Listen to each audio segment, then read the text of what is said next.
lived nearby, and Sakura would acquire his help in getting rid of Koheiji. Sakura traveled to Osaka.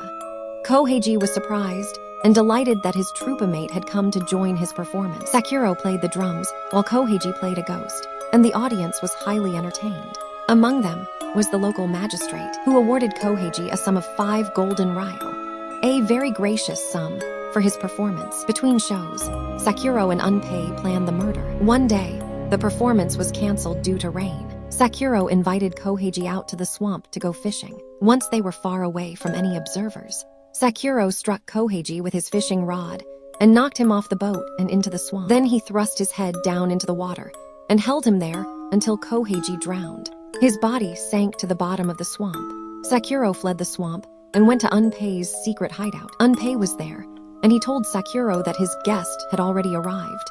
He took Sakura into the next room, where Koheiji's waterlogged body lay on the floor. Sakura was shocked. How did that get here? He asked.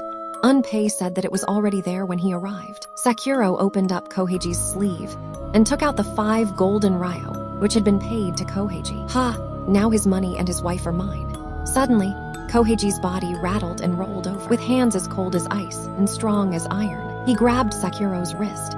Sakura screamed and tried to get free, but the corpse was locked onto his arm.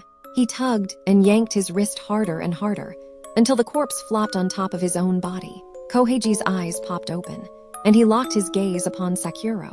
Sakura screamed. Unpei heard this and rushed into the room. The corpse was lying on top of his brother, eyes locked in a vengeful stare. Sakura was paralyzed with fear. Unpei tried to pull the corpse off of his brother, but it wouldn't budge. Unpei drew his sword. He lopped off Koheiji's head. In a single stroke, the head rolled across the room, but the rest of him still gripped Sakura's wrist tightly. Finally, Unpei cut each of the hand's fingers off individually. Sakura was freed. Without a moment's delay, Sakura fled out the door. He didn't stop until he reached Edo. When Sakura arrived to the Kohada residence, he called out for Atsuka. In a panic, he rapidly told her everything that happened.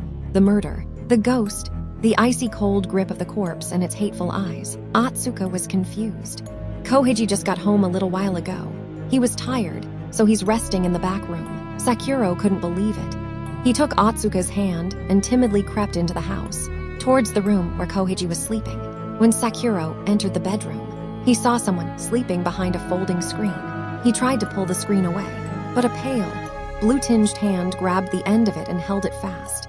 Sakura did not give up. He pulled as hard as he could. There was a popping sound. The folding screen crashed to the floor along with Sakura,